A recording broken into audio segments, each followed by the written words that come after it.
Welcome to my YouTube channel HR educational hub মৰমৰ ছাত্ৰ ছাত্ৰীসকল। আজিৰ এই ভিডিঅ'টোত আমি আলোচনা কৰিম লখিমপুৰ জিলাৰ জেনেৰেল ছায়েন্সৰ কুৱেশ্যন পেপাৰখন।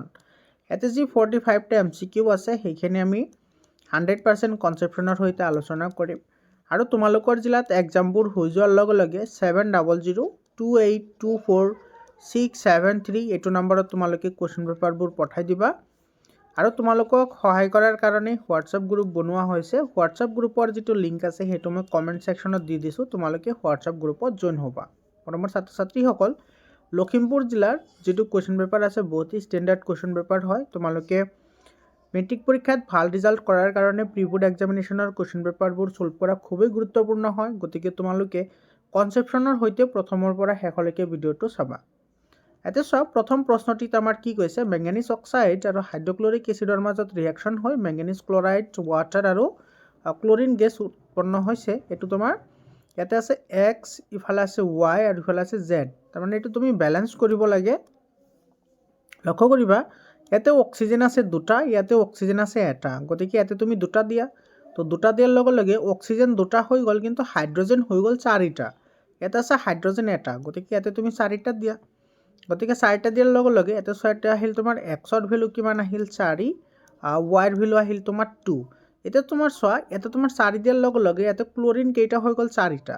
তো ইয়াতে ক্লৰিন আছে দুটা, ইফালে ক্লৰিন আছে কেইটা দুটা। তো ক্লৰিন অলৰেডি 4টা বেলেঞ্চ হৈয়ে আছে, গতিকে জেডৰ ঠাইত আমি কিমান বহাম 1। গতিকে তোমাৰ X4 হ'ব, Y2 হ'ব, Z1 হ'ব। তাৰমানে 4 to 1 হ'ব। এইটো C অপশ্যনটো কি হ'ব, কাৰেক্ট অপশ্যন হ'ব। বুজি পালানে? 2 নম্বৰ কুৱেশ্যনটো চোৱা, এটা মৌল এক জলীয় দ্ৰৱৰ সংস্পৰ্শে আহিবলৈ দিয়া তেতিয়া চোৱা ৰংচোৱা হয়। ৰংচোৱা হ'লে তোমাৰ এইটো নিশ্চিতভাৱে ইয়াতে কিহৰ কথা কৈ আছে, আমাৰ ৰাষ্ট্ৰৰ কথা কৈ আছে, মানে ইয়াতে আমাৰ মামৰৰ কথা কৈ আছে। এতিয়া মামৰ তোমাৰ আইৰণ, তাৰপিছত তোমাৰ অক্সিজেন আৰু তোমাৰ ৱাটাৰৰ যদি সংস্পৰ্শত আহে তেতিয়াহ'লে তোমাৰ কি হয়, আইৰণ উৎপন্ন হয়। আৰু সেই আইৰণৰ যিটো ফৰ্মেশ্যন হয় সেইটো তোমাৰ কি হয়, ৰংচোৱা মুগা কালাৰৰ হয় আৰু বি উৎপন্ন হয়। এ আৰু বি চিনাক্তকৰণ কৰিবলৈ দিছে। তো তোমাৰ এ হ'ব আইৰণ আৰু বি হ'ব আইৰণ অক্সাইড। চি অপশ্যনটো কি হ'ব, কাৰেক্ট অপশ্যন হ'ব। 3 নম্বৰ কুৱেশ্যনটো চোৱা।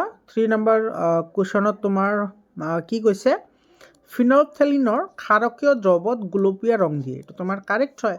আৰু ফিনলফথেলিন এটা প্ৰাকৃতিক সূচক, এইটো তোমাৰ মিষ্টেক হয়, কাৰণ যিটো ফিনলফথেলিন আছে, ফিনলফথেলিন এটা তোমাৰ কি হয়, চিন্থেটিক হয়। এইটো এটা চিন্থেটিক তোমাৰ ইণ্ডিকেটৰ হয়, এইটো নেচাৰেল নহয়। গতিকে এ ট্ৰু হ'ব আৰু ফলছ হ'ব। চি অপশ্যনটো কাৰেক্ট অপশ্যন হ'ব। 4 নম্বৰ কুৱেশ্যনটো চাবা। ইয়াতে তোমাৰ কি কৈছে, হাইড্ৰক্লৰিক গেছক যেতিয়া পানীৰ মাজেদি যাবলৈ দিয়া হয় তেতিয়াহ'লে কি হয়। এটা চোৱা, হাইড্ৰক্লৰিক গেছৰ কথা কৈছে। তোমালোকে জানাই যে যিবোৰ এচিড আছে সেই এচিডসমূহে তোমাৰ পানী নহ'লে সিহঁতে এচিড ধৰ্ম প্ৰদৰ্শন কৰিব নোৱাৰে, কাৰণ এচিডে পানীৰ লগত বিক্ৰিয়া কৰি হাইড্ৰনিয়াম তোমাৰ আয়ন উৎপন্ন কৰে, যাৰ ফলতে সিহঁতে কি কৰিব পাৰে, এচিড ধৰ্মটো শ্ব' কৰিব পাৰে। সেইকাৰণে এটা হাইড্ৰক্লৰিক গেছ দিছে। আৰু যেতিয়াই তোমাৰ পানীৰ মাজেদি যাবলৈ দিয়া হ'ব কি হ'ব, ই আয়নীয় যৌগ হোৱাৰ বাবে দ্ৰৱণত আয়নীকৰণ নহয় বুলি কৈছে। তো এইটোতো নহ'ব। ই দ্ৰৱত তোমাৰ কি হ'ব, আয়নীকৰণ হ'ব। এইটো তোমাৰ কি হ'ব, কাৰেক্ট হ'ব। ই দ্ৰৱত হাইড্ৰজেন আৰু হাইড্ৰক্সিল দুয়োটা আয়ন দিয়ে। এইটো তোমাৰ কি হ'ব, কাৰেক্ট হ'ব। পানীৰ অণুৰ সৈতে হাইড্ৰজেন আয়নৰ সংমিশ্ৰণৰ ফলত ই দ্ৰৱত হাইড্ৰনিয়াম আয়ন গঠন কৰিব। এইটো কাৰেক্ট হ'ব। আচ্ছা, ইয়াতে তোমাৰ কি কৈছে, ইয়াতে যিকোনো এটাহে কাৰেক্ট হ'ব। তো ইয়াতে তোমাৰ এইটো কাৰেক্ট হ'ব। এইটো তোমাৰ ডি অপশ্যনটো কি হ'ব, কাৰেক্ট অপশ্যন হ'ব। পানীৰ অণুৰ সৈতে হাইড্ৰজেন আয়নৰ সংমিশ্ৰণৰ ফলত ই হাইড্ৰনিয়াম আয়ন গঠন কৰে। ডি অপশ্যন কাৰেক্ট হ'ব ইয়াতে, যিহেতু আমি যিকোনো এটাহে আমি চুজ কৰিব লাগে। 5 নম্বৰ কুৱেশ্যনটো চাবা। ইয়াতে আমাৰ 4টা দ্ৰৱ দিয়া আছে, PQRS আৰু pHৰ মান দিয়া আছে।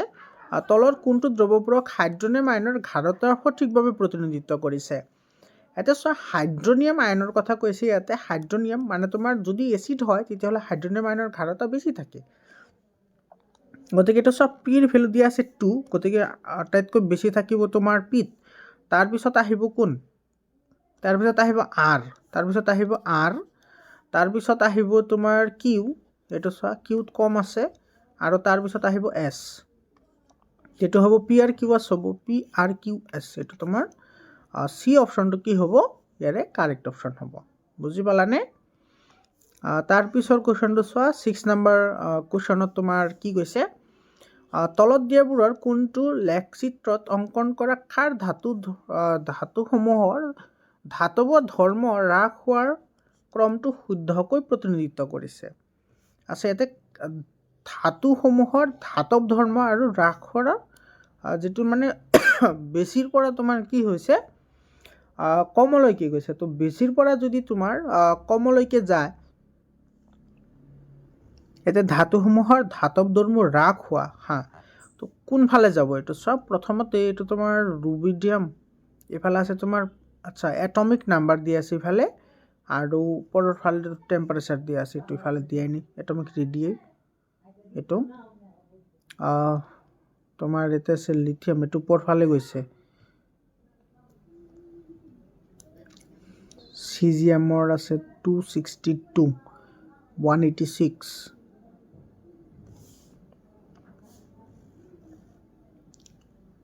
ধাতুসমূহৰ ধাতৱ ধৰ্ম হ্ৰাস হোৱা সিজিয়ামৰতো ফাৰ্ষ্টত আহিব সিজিয়াম প্ৰথমত আহিব তাৰপিছত ৰুবিডিয়াম তাৰপিছত পটেছিয়াম তাৰপিছত লিথিয়াম এইটো তোমাৰ সি অপশ্যনটো কি হ'ব কাৰেক্ট অপশ্যন হ'ব এটা তোমাৰ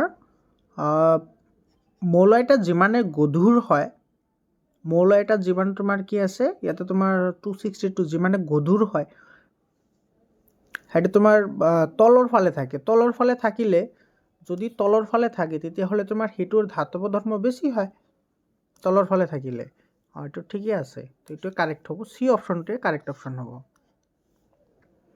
7 নম্বৰ কোৱেশ্চনটো সব প্ৰদত্ত বিক্ৰিয়াৰ ক্ৰমৰ ওপৰত ভিত্তি কৰি সক্ৰিয় আৰু কম সক্ৰিয় মৌলটো চিনাক্তকৰণ কৰা আচ্ছা অধিক সক্ৰিয় মৌল আৰু কম সক্ৰিয় মৌল আমি চিনাক্তকৰণ কৰিব লাগে এতে চোৱা এক্সে তোমাৰ কি কৰিছে ওয়াইক অপহাৰিত কৰিছে এক্সে ওয়াইক অপহাৰিত কৰিছে তাৰ মানে তোমাৰ এক্স টু ওয়াইতকৈ বেছি সক্ৰিয় হয় আকৌ তোমাৰ এক্সে ইয়াতেও তোমাৰ কি কৰিছে ওয়াইক অপহাৰিত কৰিছে তো ইয়াৰ পৰা তোমাৰ এক্স টু ওয়াইতকৈ সক্ৰিয় হয় আৰু জেডে তোমাৰ কি কৰিছে এক্সক সক্ৰিয় বা জেডক তোমাৰ কি কৰিছে এক্সক তোমাৰ ডিসপ্লেস কৰিছে মানে আটাইতকৈ সক্ৰিয় তোমাৰ জেড হ'ব আটাইতকৈ সক্ৰিয় তোমাৰ কি হ'ব জেড আৰু তোমাৰ চোৱা যেটো তোমাৰ এক্স আছে এক্সক তোমাৰ ওয়াইক এক্সে ওয়াই কি কৰিব পাৰিছে অপহাৰিত কৰিব পাৰিছে মানে ওয়াই টু হ'ব আটাইতকৈ কম সক্ৰিয় আৰু জেড হ'ব আটাইতকৈ বেছি সক্ৰিয় তো ডি অপশ্যনটো কি হ'ব কাৰেক্ট অপশ্যন হ'ব তাৰপিছত 8 নম্বৰটো চাবা তলৰ চিত্ৰত কপাৰৰ বিদ্যুৎ পৰিশোধন পদ্ধতি দেখুওৱা হৈছে তো কোনটো শুদ্ধ হ'ব আমাৰ বিদ্যুৎ প্ৰবাহ চালিত হ'লে বিশুদ্ধ কপাৰ এনোডৰ পৰা ক্যাথোডত জমা হ'ব এটো কাৰেক্ট হয় এনোডৰ পৰা এটো ক্যাথোডৰ ফালে তোমাৰ কি হ'ব জমা হ'ব এটো কাৰেক্ট হয় আচ্ছা বাকি অপশনবোৰ বিদ্যুৎ পৰা বিশুদ্ধ কপাৰ বিদ্যুৎ এনোডত তো নহয় বিদ্যুৎ বিশ্লেষণ জমা নহয় এটো ঠিকে আছে হেটো কারেক্ট হ'ব তাৰপিছত চোৱা 9 নম্বৰটো তলৰ কোনবোৰ অসংপৃক্ত হাইড্ৰকাৰ্বন হেবোৰ হয় যিবোৰৰ ডাবল বন্ড বা ট্ৰিপল বন্ড থাকে তো 2 আৰু 4 ত আছে তো সি অপশ্যন কাৰেক্ট হ'ব আৰু সিঙ্গল বন্ড থাকিলে হেবোৰক সংপৃক্ত হাইড্ৰকাৰ্বন বুলি কয় 10 নম্বৰ কোৱেশ্চনটো চোৱা 10 নম্বৰ কোৱেশ্চনত তোমাৰ কি কৈছে কঠিন পানীত সাবুন কিয় কম কাৰ্যকৰ তা সঠিক মূল্যায়ন কোনটো হয় কঠিন পানীত সাবুন কমকৈ তোমাৰ কি হয় কাম কৰে কাৰণ হিয়তে তোমাৰ কিছুমান প্ৰবলেম পায় যাৰ ফলত স্কাম গঠন কৰে সাবুনে ক্যালসিয়াম আৰু ম্যাগনেসিয়াম আয়নৰ সৈতে বিক্ৰিয়া কৰি স্কাম উৎপন্ন কৰে তো বি অপশ্যনটো কি হ'ব কাৰেক্ট অপশ্যন হ'ব তাৰ পিছত তোমাৰ 11 নম্বৰ কোৱেশ্চনটো চোৱা ক্লোৰিনৰ ইলেক্ট্ৰন ফুটচিত্ৰ ক্লোৰিন হলে তোমাৰ 17 হয় তো এটো তোমাৰ হ'ব 287 ব্যালেন্সি 1 আহিব তো এটাকৈ ইলেক্ট্ৰন শেয়াৰ কৰিব 7টা আছে 1 2 3 4 5 6 এটো 7 আৰু এটা আহিব 8 আৰু ইফালে 1 2 3 4 5 6 7 আৰু এইটো আহিব দুটাৰ মাজত মানে এইটো এনেকুৱা থাকিব এই দুটা তোমাৰ কি কৰিব এই দুটা ইলেক্ট্ৰন শেয়াৰ কৰিব এই দুটা এটো সি অপশ্যনত আছে গতিকে সি অপশ্যনটো কি হ'ব কারেক্ট অপশ্যন হ'ব সি অপশ্যন তাৰপিছত 12 নম্বৰটো চোৱা এটো তোমাৰ কাৰ্যকৰী মূলকৰ ওপৰত কোৱেশ্চন দিছে এটো চোৱা এটো তোমাৰ 1 2 3 তিনিটা আছে তো এটো প্ৰপাৰ নীল লাষ্টত তোমাৰ CHO আছে, CHO হ'লে তোমাৰ কি হয়, এইটো এলডিহাইড গ্ৰুপ হয়, এলডিহাইড হয়, এইটো এলডিহাইড গ্ৰুপ হয়। আৰু এলডিহাইড গ্ৰুপ হ'লে লাষ্টত তোমাৰ এল আহিব, তো এইটো হ'ব তোমাৰ প্ৰপানিল, এইটো প্ৰপানিল হ'ব, এইটো তোমাৰ 4ত আহিব, 1 to 4 হ'ব, এইটো নহয়, এইটো নহয়। তাৰপিছত এইটো তোমাৰ আছে ব্ৰমো 1 2 দুটা আছে, তো এইটো হ'ব 1 ব্ৰমো ইথেন, 1 ব্ৰমো ইথেন, এইটো আছে 1ৰ লগত, অৰ্থাৎ তোমাৰ বি আহিব 1ত, এইটোত আছে, এইটোত নাইচোন। তাৰপিছত এইটো তোমাৰ OH গ্ৰুপটো এলকহল হয়, এইটো আহিব প্ৰপানল, আৰু এইটো আহিব ব্ৰমোপ্ৰপেন, এইটো আহিব তোমাৰ 2 নম্বৰত, ডি আহিব 2 এইটো। তো এ নম্বৰ অপশ্যনটো কি হ'ব, কাৰেক্ট অপশ্যন হ'ব। তাৰপিছত 3 নম্বৰ কুৱেশ্যনটো চাবা, আইনীয় যৌগৰ জলীয় দ্ৰৱই বিদ্যুৎ পৰিবহণ কৰে, কাৰেক্ট হয়। সিহঁতে মুক্তভাৱে ঘূৰি ফুৰা আধানযুক্ত আয়ন ধাৰণ কৰে যে বিদ্যুৎ পৰিবহণত সহায় কৰে, এইটো কাৰেক্ট হয়। গতিকে এছাৰশ্যন ৰিজন দুয়োটা শুদ্ধ হ'ব, লগতে ৰিজনট্ৰেচনৰ শুদ্ধ ব্যাখ্যাও হ'ব। 14 নম্বৰ কুৱেশ্যনটো চোৱা, তলৰ মৌলসমূহৰ কোনটো গোটে ডবাৰনেৰ ট্ৰাইড গঠন নকৰে? তো লিনা, কলেবৰী আৰু কাছৰবাৰী, এই তিনিটাতো তোমাৰ হয় ডবাৰনেৰ ট্ৰাইড, কিন্তু NPS নহয়, ডি অপশ্যন কাৰেক্ট হ'ব। Lithium, sodium, potassium, chlorine, bromine, iodine, calcium, strontium, barium, এইকেইটা তোমাৰ ডবাৰনেৰ ট্ৰাইড হয়, কিন্তু এইটো নহয়, তো যিটো নহয় সেইটোৱে লাগে আমাৰ, তো ডি অপশ্যনটো কাৰেক্ট অপশ্যন হ'ব। 15 নম্বৰ চাবা, তলৰ কোনটো বিবৃতিয়ে মেণ্ডেলিভৰ মৌলসমূহৰ বিন্যাসৰ সঠিক মূল্যায়ন কৰে? সঠিক মূল্যায়ন কৰে। তোমাৰ ইয়াতে কৈছে মেণ্ডেলিভৰ পৰ্যাবৃত্ত তালিকা, ই সকলো মৌলক সম্পূৰ্ণ ত্ৰুটি নোহোৱাকৈ শাৰী কৰিছিল নহয়, কিছুমান ভুল আছিল। আণৱিক ভৰৰ বৃদ্ধিৰ পাছতো মিল থকা গুণবিশিষ্ট মৌলক একেলগে ৰাখিবলৈ সহায় কৰিছিল, এইটো কাৰেক্ট হয়। ভৱিষ্যত মৌল আৱিষ্কাৰ নাকচ কৰিছিল না, এইটো ভৱিষ্যতবাণী কৰিছিল যে আৰু তোমাৰ মৌল উৎপন্ন হ'ব বুলি, পূৰ্বানুমান দিব নোৱাৰিলে, এইটো নহয়। তো বি অপশ্যনটো কি হ'ব, কাৰেক্ট অপশ্যন হ'ব, এইটো বি অপশ্যনটো কাৰেক্ট অপশ্যন হ'ব। তাৰপিছত 16 নম্বৰ কুৱেশ্যনটো চাবা, মানুহৰ পাচননলীৰ শৰীৰৰ শুদ্ধ ক্ৰমটো আমাৰ লাগে। তো মুখ গহ্বৰৰ পিছত আহিব গ্ৰাহনলী, তাৰপিছত পাকস্থলী, ক্ষুদ্ৰান্ত্ৰ, তাৰপিছত আহিব বৃহদান্ত্ৰ, এইটো বি অপশ্যনটো কি হ'ব, কাৰেক্ট অপশ্যন হ'ব। 17 নম্বৰ কুৱেশ্যনটো চোৱা, ইয়াতে কি কৈছে, অনুৰাগে ঘৰত লক্ষ্য কৰিলে যে সূৰ্যৰ পোহৰত ৰখা এটা পাত্ৰৰ উদ্ভিদ দুপৰীয়াৰ ভিতৰত শুকাই যায়, কিন্তু সন্ধিয়া পুনৰ সতেজ হৈ পৰে। তলৰ কোনটোৱে এই উক্তিটো সঠিকভাৱে ব্যাখ্যা কৰিছে, সেইটো আমাৰ লাগে। তো ইয়াতে কৈছে যে তোমাৰ দুপৰীয়াৰ সময়ত সালোকসংশ্লেষণ বৃদ্ধি পায়, এইটো নহ'ব। দুপৰীয়াৰ সময়ত বাষ্পীভৱনৰ হাৰ অধিক হয়, যাৰ ফলত পাতৰ পৰা পানী হ্ৰাস পায়, এইটো কাৰেক্ট হয়। আৰু শিপাই দুপৰীয়া সময়ত খনিজ পদাৰ্থ শোষণ বন্ধ কৰে, নহয়। আৰু জাইলেম সাময়িকভাৱে পানী, জাইলেম কলাৰ কামে হৈছে পানী পৰিবহণ কৰা, এইটো সাময়িকভাৱে কেনেকৈ বন্ধ কৰিব নকৰে, ইয়াৰে বি অপশ্যনটো কি হ'ব, কাৰেক্ট অপশ্যন হ'ব। 18 নম্বৰ কুৱেশ্যনটো চোৱা, এইটো তোমাৰ PQR চিনাক্তকৰণ কৰিবলৈ দিছে। তো পি হৈছে তোমাৰ এইটো মুখ গহ্বৰ, হয়নে? তাৰপিছত কিউ হ'ব লেৰিংছ, কিউ কি হ'ব, এইটো লেৰিংছ হয়। আৰু আৰ হ'ব ডায়ফ্ৰাম, এইটো ডায়ফ্ৰাম হয়। মুখ গহ্বৰ, লেৰিংছ আৰু ডায়ফ্ৰাম, এইটো ই অপশ্যনটো কাৰেক্ট অপশ্যন হয়। 19 নম্বৰ কুৱেশ্যনটো চোৱা, যকৃতৰ পৰা পিত্তৰস লাভ কৰা খাদ্যনলীৰ অংশটো এইটো স্মল ইণ্টেষ্টাইন হয়, বি অপশ্যনটো কাৰেক্ট হ'ব। 20 নম্বৰ কুৱেশ্যনটো চাবা, এজন ব্যক্তিৰ হিমগ্ল'বিন কম, তলৰ কোনটো আটাইতকৈ বেছিকৈ প্ৰভাৱিত হ'ব? অক্সিজেন পৰিবহণ, বি অপশ্যনটো কাৰেক্ট হয়, কাৰণ তোমাৰ হিমগ্ল'বিনৰ প্ৰধান কাম হৈছে অক্সিজেন ট্ৰান্সপোৰ্ট কৰা। তো যদি হিমগ্ল'বিন কমি যায়, তো সৰ্বপ্ৰথম অক্সিজেন ট্ৰান্সপোৰ্ট কম হ'ব, বি অপশ্যন কাৰেক্ট হ'ব। তাৰপিছত 21 নম্বৰ কুৱেশ্যনটো চোৱা, প্ৰতিক্ৰিয়া অতি দ্ৰুত গতিত ঘটে, কাৰেক্ট হয়।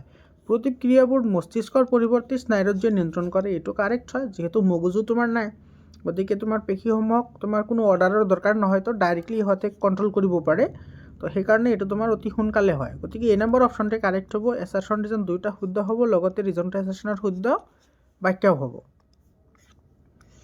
22 নম্বৰ কুৱেশ্যনটো চোৱা, ইয়াতে কি কৈছে, তলৰ কোনটো ফুলৰ যৌন প্ৰজননৰ শুদ্ধ ক্ৰম?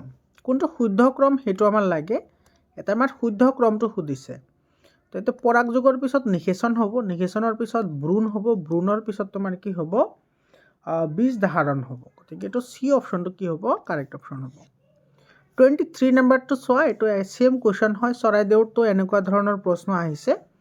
বিভংগন, ফ্ৰেগমেণ্টেশ্যন, তাৰপিছত আছে বাগডিং, এইটো তোমাৰ মুকুলোদ্গমটো হাইড্ৰাত আহিব, তো B2 হ'ব।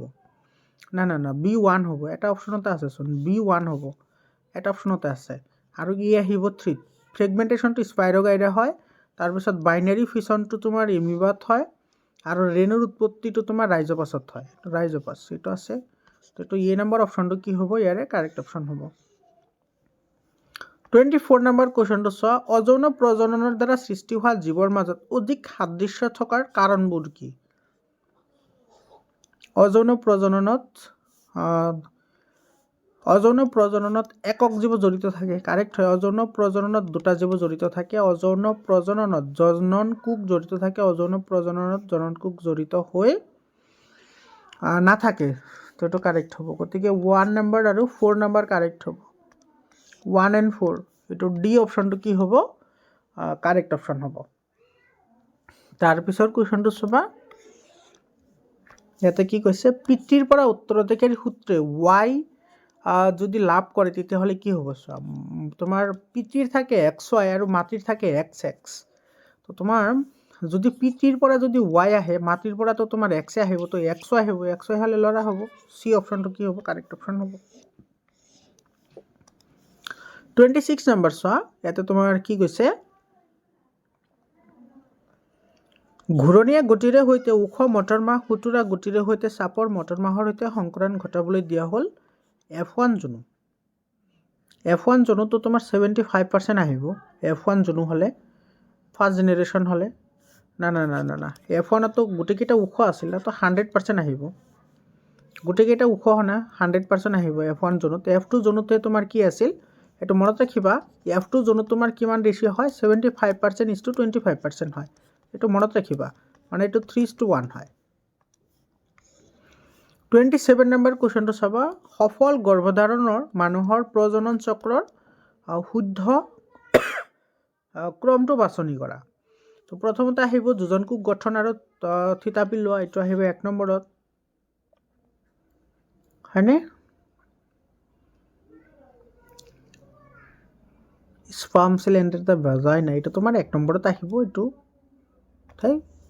এইটো শুক্ৰাণু যোনি অংশত প্ৰৱেশ কৰা, এইটো 1 নম্বৰত আহিব। যোজন কোষ গঠন আৰু গৰ্ভাশয় থিতাপি লোৱা, এইটো আহিব 2 নম্বৰত। তো 1, 2 আহিব। 1, 2 ক'ত আছে চোৱা, 1, 2 এটাতো নাই।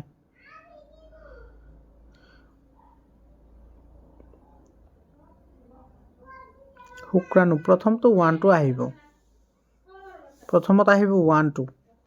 তাৰপিছত ডিম্বকোষ পূৰ্ণতা লাভ কৰে আৰু ডিম্ববাহী নলীত প্ৰৱেশ কৰে। তাৰপিছত আহিব জৰায়ুৰ আৱৰণী বেৰখন ডাঠ হয়, আৰু 2 নম্বৰত আছে যোজন কোষ গৰ্ভাশয়ত থিতাপি লয়। আচ্ছা, এইটো তোমাৰ নম্বৰ অপশ্যনটো কাৰেক্ট হ'ব। প্ৰথমত আহিব এইটো 1 নম্বৰটো, তাৰপিছত আহিব 3 নম্বৰটো, ডিম্বকোষ পূৰ্ণতা লাভ কৰে আৰু ডিম্ববাহীত প্ৰৱেশ কৰে। তাৰপিছত আহিব 4 নম্বৰটো, এইটো আহিব তোমাৰ 3 নম্বৰ, আৰু এইটো আহিব 4 নম্বৰত। এইটো তোমাৰ নম্বৰ অপশ্যনটো কাৰেক্ট অপশ্যন হ'ব।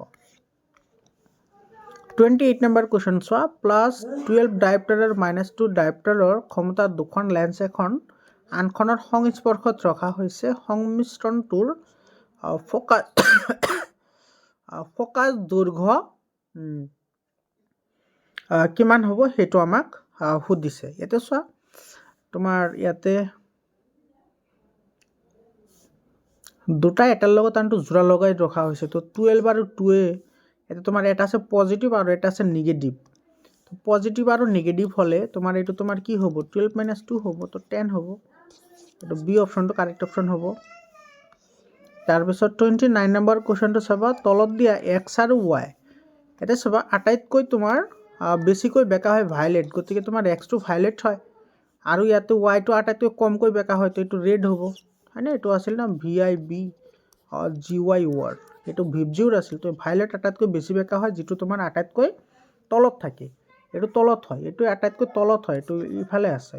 তাৰ ওপৰত আটাইতকৈ ওপৰত থাকে ৰেড, আৰু ৰেডটো তোমাৰ বিপদৰ সংকেতত ব্যৱহাৰ কৰা হয়। এইটো তোমাৰ চি অপশ্যনটো কি হ'ব, কাৰেক্ট অপশ্যন হ'ব। এইটো কিন্তু কামৰূপ মেট্ৰ' জিলাতো ছেম টাইপৰ কুৱেশ্যন আহিছে, একেবাৰে এজ ইট ইজ কুৱেশ্যন আহিছে।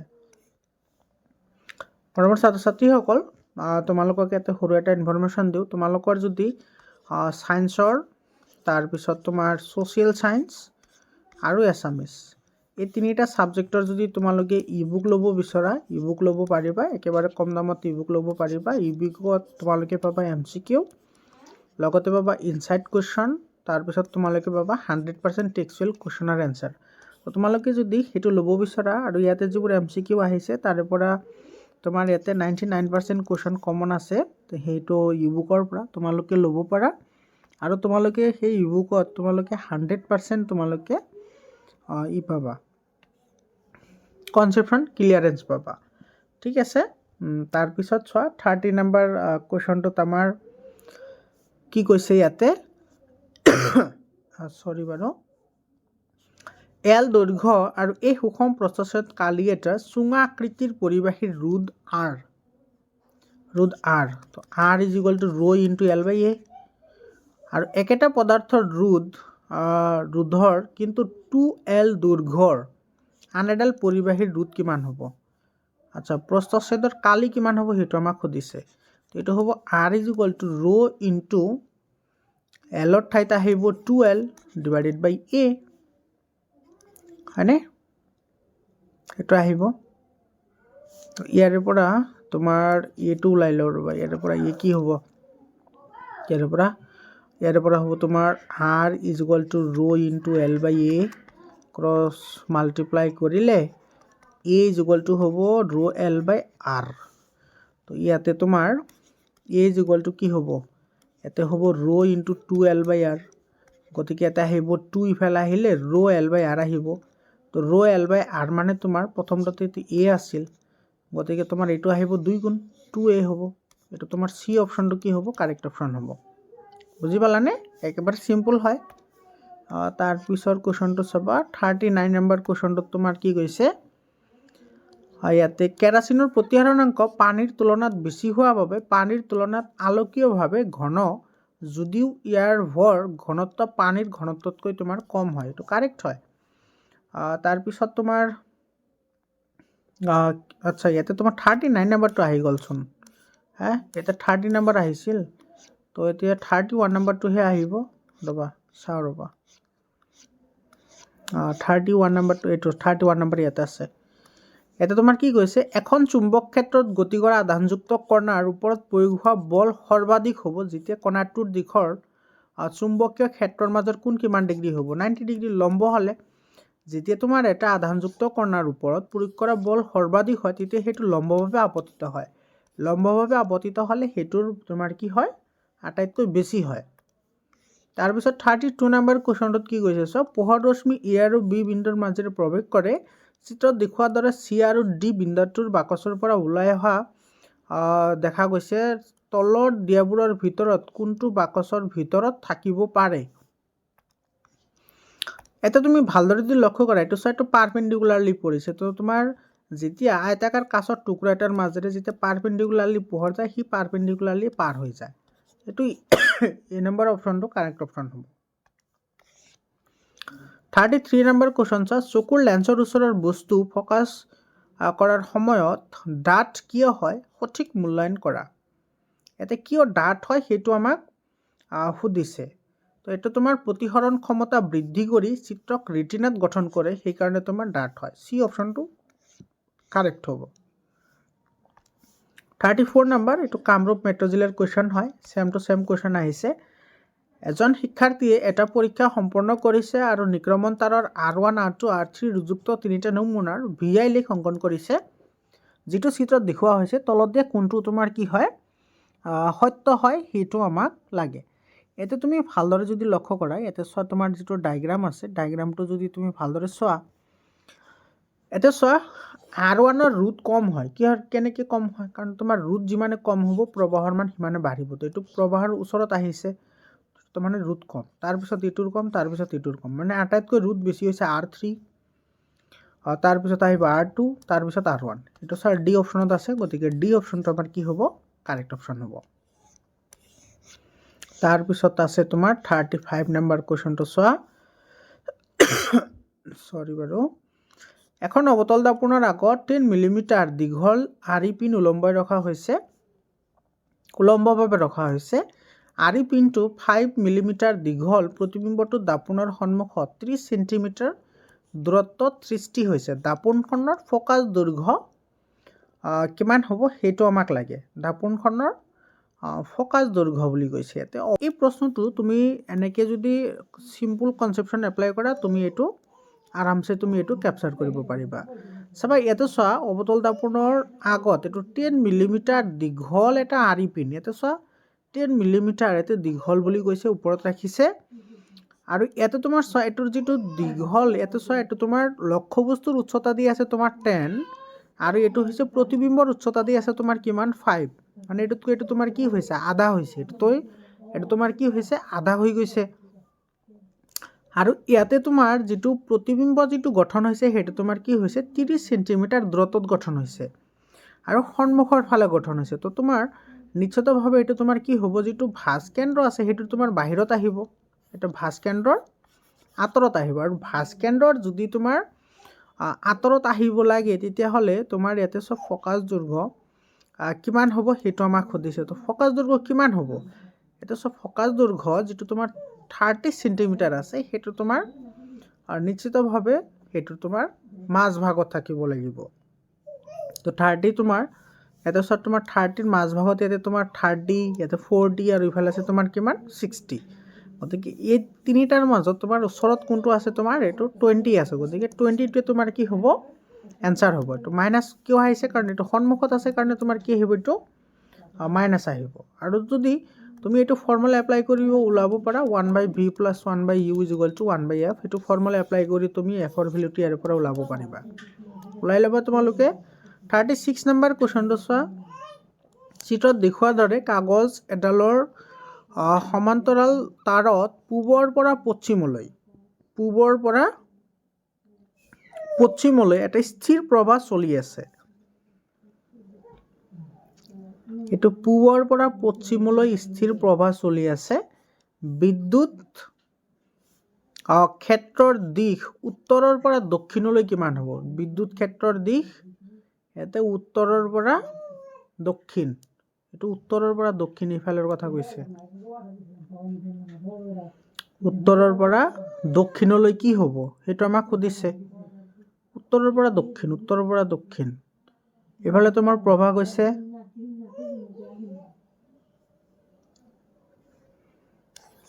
চুম্বক ক্ষেত্ৰৰ দিশ। আচ্ছা এইফালে প্ৰবাহ গৈছে, এইটো প্ৰবাহ হয়। এইফালে তোমাৰ প্ৰবাহৰ দিশ হয়নে?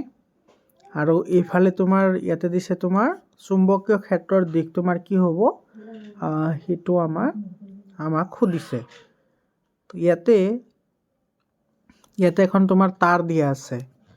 এই তাৰডাল যদি দিয়া থাকে ইয়াতে তোমাৰ যদি ইয়াতে সুহতীয়া নীতি এপ্লাই কৰা, সুহতীয়া নীতি এফালে আহিব প্ৰবাহ মানে ইফালে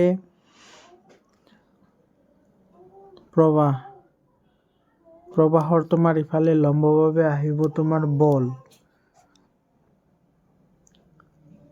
আহিব আৰু তাৰ আচ্ছা তেতিয়াহ'লে তোমাৰ ডাইৰেক্টলি এনেকৈ আহিব তোমাৰ ক্ষেত্ৰ। এইটো ক্ষেত্ৰ আহিব ডাইৰেক্টলি। তো তোমাৰ তাঁৰডালৰ সোঁফালেই থাকিব। তাঁৰডালৰ তলত এইটো চি অপশ্যনটো কি হ'ব কাৰেক্ট অপশ্যন হ'ব। ওপৰত নাথাকে তলফালে আহিব। তাৰপিছত এইটো কামৰূপ মেট্ৰ' জিলাত এইটো গোটেইখিনি কৰি দিছোঁ, তোমালোকে চাই ল'বা কামৰূপ মেট্ৰ' জিলাত এইটো কেনেকৈ কৰা হয়। এইটোৰ এনচাৰ ই নাম্বাৰটো কাৰেক্ট হ'ব। তাৰপিছত তোমাৰ এইটো চাব বহুত ইণ্টাৰেষ্টিং কুৱেশ্যন হয় আৰু একেবাৰে ইজি হয়। ইয়াতে চিত্ৰত 4 ৰুম 5টা সমান ৰোধক সংযোগ কৰা হৈছে। এইটো বি আৰু চিৰ সমতুল্য ৰোধ কিমান হ'ব চাবা। এইটো তুমি যদি আঁকা চোৱা এইটো আৰু এইটো তোমাৰ এটা তাৰে হয়, কেৱল ইয়াতে তোমাৰ এইটো বেকা কৰি দিছে কাৰণে এনেকুৱা দেখা গৈছে। তো এইটো তুমি এনেকৈ আঁকিব পাৰা। এটা এনেকুৱা হ'ল ঠিক আছে। তাৰপিছত তোমাৰ এই দুটা আছে, এই দুটাও তোমাৰ ঠিক একে ধৰণে আছে। এইটো এনেকুৱা আছে ঠিক আছে। আৰু একেবাৰে শেষত তোমাৰ এইটো আছে, এইটো এনেকুৱা আছে। তোমাৰ এইফালে হৈছে তোমাৰ বি আৰু এইফালে হৈছে চি। এইটো আৰু এইটো একে হয়। এইফালে 4 আৰু 4 তো এইফালে হ'ল টোটেল 8। এইফালে 4 ইফালেও 4 তো ইয়াতেও টোটেল হ'ল 8 আৰু ইয়াতেও আছে কিমান 4। গতিকে ইয়াতে সমতুল্য ৰোধ কিমান হ'ব? চ' গোটেইকেইটা তোমাৰ পেৰেলেল কানেকশ্যনত আছে। তো কিমান হ'ব? পেৰেলেল কানেকশ্যনত থাকিলে এইটো তোমাৰ 1/r = কি হ'ব 1/8 + 1/8 এইটো 8 আৰু এইটো আছে 4। তো প্লাছ 1/4 এলচিএম আহিব 8 এইটো আহিব 1 + 1 + 2 গতিকে এইটো হ'ব তোমাৰ 4/8 4/8 হ'লে ইফালে তোমাৰ r = এইটো কি হ'ব এইটো উলটি যাব মানে এইটো হ'ব 8/4 8/4 মানে এইটো 2 হ'ব একেবাৰে সিম্পল হয় 2 এনসাৰ ডি অপশনটো কি হ'ব কাৰেক্ট অপশন হ'ব তাৰপিছত 53 নম্বৰ কোৱেশ্চনটো চাবা এটা তোমাৰ কি কৈছে আচ্ছা 53 এটা তোমাৰ কিমান আছিল 38 আছিল চোন 38 ৰ পৰা আহিব 39 এই ওপৰ ফালে আছে ৰবা 39 এইটো 39 নম্বৰটো এটা চোৱা কেৰাচিনৰ প্ৰতিহাৰাংক পানীৰ তুলনাত বেছি হোৱাৰ বাবে পানীৰ তুলনাত আলোকীয়ভাৱে ঘন যদিও ইয়াৰ ভৰ ঘনত্ব পানীৰ ভৰ ঘনত্বতকৈ তোমাৰ কি হয় কম হয় এটা তোমাৰ কি হয় কাৰেক্ট হয় পোহৰৰ গতিয়েই মাধ্যম এটা আলোকীয়ভাৱে ঘন নে আলোকীয়ভাৱে লঘু হয় সেইটো নিৰ্ধাৰণ কৰে এটা আলোকীয়ভাৱে ঘনত্বৰ ভৰ ঘনত্ব বেছি নহবও পাৰে এইটো কাৰেক্ট হয় গতিকে এছাৰচনৰ ৰিজন দুইটা শুদ্ধ হ'ব লগতে ৰিজনটো এছাৰচনৰ শুদ্ধ ব্যাখ্যা হ'ব 14 নম্বৰ কোৱেশ্চনটো চাবা এটা তোমাৰ দুটা কারেক্ট হ'ব হা এটা তুমি চাব লাগিব দুটা কারেক্ট হ'ব ইয়াতে তোমাৰ মাইনাস হলে কি হয় মাইনাস হলে তোমাৰ কি হ'ব অবতল দাপনৰ মাইনাস হয় আৰু মাইনাস হলে তোমাৰ কি হ'ব হট প্ৰতিবিম্ব অৰ্থাৎ তোমাৰ এক নম্বৰটো বি আৰু সি দুইটা আহিব এটোতো নাই বি আৰু সি এটোত আছে এটোতো নাই এটা অপশনতে আছে চোন সি অপশনতে আছে গতিকে সি অপশনটো তোমাৰ কি হ'ব কাৰেক্ট অপশন হ'ব দুই নাম্বাৰটো চাও আমি মাইনাস এটো তোমাৰ কি আছে মাইনাস আছে তো এটো তোমাৰ বি আৰু সি দুইটাতে আহিব তাৰ পিছত আছে প্লাস প্লাস থাকিলে তোমাৰ আহিব এটো আৰু এটো আহিব আচ্ছা এটো আৰু এটো আহিব তাকে হ'ব এটো অপশনে কাৰেক্ট হ'ব সি অপশনটো কাৰেক্ট হ'ব তাৰ পিছত 41 নম্বৰ কি কৈছে এখন সৰু গাঁৱত বিদ্যুৎ নাই চৰকাৰে বিদ্যুৎ উৎপাদনৰ বাবে তিনিটা বিকল্প দিছে এটা দিছে জেনাৰেটৰ এটা দিছে সৌৰ প্যানেল আৰু কাখৰ এখন সৰু নদীত মিহলি হাৰ্ডেল প্লান্ট গাঁওখনত যথেষ্ট সূৰ্যৰ পোহৰ আছে কিন্তু নদীৰ পানী কম আৰু ঋতু অনুযায়ী অৰ্থাৎ বতৰীয়া আচ্ছা তো তোমাৰ সূৰ্যৰ পোহৰ বেছি আছে তো সোলাৰ প্যানেলটো ইউজ কৰিব অনুকূল অৰ্থাৎ বহুদিন চলি থাকিব পৰা বিদ্যুৎ উৎপাদনৰ বাবে কোনটো বিকল্প আটাইতকৈ উপযুক্ত হ'ব তো সোলাৰ প্যানেল একেবাৰে সিম্পল কোৱেশ্চন হয় তাৰপিছত 42 নম্বৰ চোৱা যদি অজন স্তৰ স্বাভাৱিক তুলনাতকৈ ডাঠ হয় বা মোটা হয় তেন্তে কি হ'ব পাৰে এটা চোৱা যদি লগাতকৈ যদি বেছি যদি মোটা হয় তেতিয়াহ'লে সূৰ্যৰ পোহৰ আমাৰ পৃথিৱীত আহিবই নোৱাৰিব আৰু পৃথিৱীত যদি আহিবই নোৱাৰে তেতিয়াহ'লে আমাৰ পৃথিৱীৰ টেম্পাৰেচাৰ কমি যাব এটা তোমাৰ বি অপশনটো কাৰেক্ট অপশন হ'ব 43 নম্বৰ চোৱা খন অঞ্চলৰ মাজেৰে বৈ যোৱা নদী এখনৰ পানী আমলিক হ'ল বহনক্ষম অৰ্থাৎ অনুকূল ব্যৱহাৰৰ সৰ্বোত্তম উপায় কোনটো হ'ব এটা তোমাৰ ক্ষাৰকীয় পদাৰ্থৰ প্ৰশমিত কৰা এইটো সি অপশনটো কাৰেক্ট অপশন হ'ব 44 নম্বৰ কোৱেশ্চনটো চোৱা এখন বিদ্যালয়ৰ চৌহদত বৃক্ষৰোপণ কৰা হ'ল তলৰ কোনটো পৰিৱেশ চক্ৰ সৰ্বাধিক লাভৱান হ'ব সৰ্বাধিক লাভৱান এইটো কাৰ্বন চক্ৰ কাৰ্বন ডাই অক্সাইডৰ যেটো চক্ৰ আছে হেতুৰ কাৰণে বেছি লাভৱান হ'ব বি অপশন কাৰেক্ট হ'ব 45 নম্বৰ কোৱেশ্চনটো চাবা যদি এখন হ্ৰদত অত্যাধিক মাছ ধৰা চলি থাকে তাতে দীঘলীয়াভাৱে কি হ'ব পাৰে খাদ্য শৃংখল নষ্ট হ'ব এটো তোমাৰ বি অপশনটো কাৰেক্ট হ'ব তো এখিনি আছিল 45 টা এমসিকিউ মৰমৰ ছাত্ৰ ছাত্ৰীসকল তোমালোকৰ জিলাত এক্সাম হৈ গ'লে 7002824673 এইটো নম্বৰত কোৱেশ্চন পেপাৰবোৰ পঠাই দিবা আৰু যদি ইবুক লাগে তেতিয়াহ'লে তোমালোকে এইটো নম্বৰত হোৱাটসএপ কৰিবা মৰমৰ ছাত্ৰ ছাত্ৰীসকল ইয়াতে চোৱা যিখিনি তোমাৰ